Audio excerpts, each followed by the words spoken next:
ഇറാൻ്റെ ആണവ പദ്ധതിയാണ് യുഎസിൻ്റെയും ഇസ്രായേലിൻ്റെയും ഉറക്കം കെടുത്തുന്നത്. യുഎസും ഇസ്രായേലും ഇറാനിൽ ആക്രമണം നടത്തിയതും ആണവ പദ്ധതികളെ ലക്ഷ്യമിട്ടായിരുന്നു.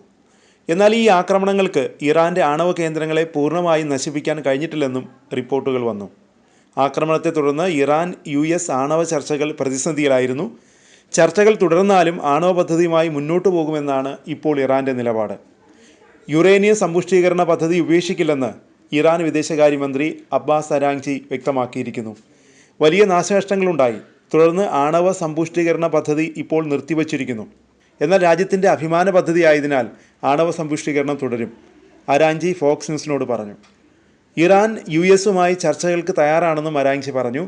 എന്നാൽ അവയൊരിക്കലും നേരിട്ടുള്ള ചർച്ചകളായിരിക്കില്ലെന്നും അദ്ദേഹം വ്യക്തമാക്കി.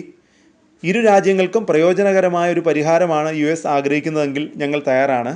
ഇറാൻ്റെ ആണവ പദ്ധതി സമാധാനപരമാണ്, അത് സമാധാനപരമായി തുടരും.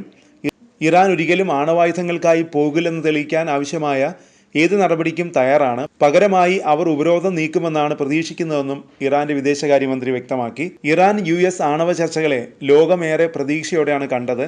ഒമാൻ്റെ മധ്യസ്ഥതയിൽ നടത്തിയ ചർച്ചകൾ ഫലപ്രദവുമായിരുന്നു. അതിനിടെയാണ് ഇസ്രായേൽ തികച്ചും അപ്രതീക്ഷിതമായി ഇറാനെ ആക്രമിച്ചത്. പിന്നാലെ യുഎസ് കൂടി ഇറാനെ ആക്രമിച്ചതോടെ കാര്യങ്ങൾ വഷളായി.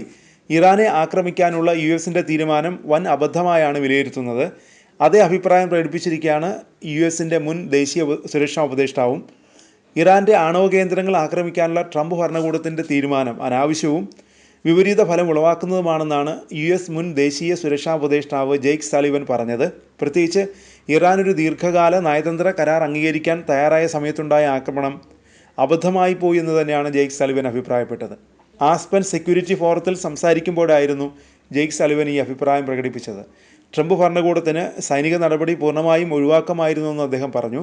ഏതാനും വർഷങ്ങൾ മാത്രമല്ല, പതിറ്റാണ്ടുകളോളം അവരുടെ ആണവ പദ്ധതിയെ നിയന്ത്രിക്കാൻ കഴിയുമായിരുന്ന വളരെ നല്ലൊരു കരാറിന് ഇറാൻ തയ്യാറായിരുന്നുവെന്നും അദ്ദേഹം അവകാശപ്പെട്ടു. ഇറാൻ ആണവ പ്രശ്നം ശാശ്വതമായി പരിഹരിക്കാനുള്ള ഏക മാർഗം നയതന്ത്രമാണെന്ന് സൽവൻ പറഞ്ഞു. എൻ്റെ കാഴ്ചപ്പാടിൽ ട്രംപ് സ്വീകരിക്കേണ്ട മാർഗം അതാണ്. കാരണം ഇറാൻ ആണവ പദ്ധതിക്ക് ശാശ്വതമായൊരു അന്ത്യം കൈവരിക്കുന്നതിനുള്ള ഏക മാർഗം നയതന്ത്രമാണ്, ജെയ്ക്ക് സളിവൻ വ്യക്തമാക്കി. ജൂൺ 22-നാണ് യുഎസ് ഇറാനിൽ ആക്രമണം നടത്തിയത്. പിന്നാലെ ഇറാനും തിരിച്ചടിച്ചു. 48 മണിക്കൂറിനുള്ളിൽ ഖത്തറിലെ യുഎസിൻ്റെ അൽ ഉദൈദ് സൈനിക താവളത്തെ ലക്ഷ്യമാക്കി ഇറാൻ മിസൈൽ ആക്രമണം നടത്തി. ഇറാൻ്റെ ആക്രമണം സൈനിക താവളത്തിൽ വലിയ നാശം വിതച്ചു. പിന്നാലെ യുഎസ് വെടിനിർത്തലിന് നിർബന്ധിതരായി.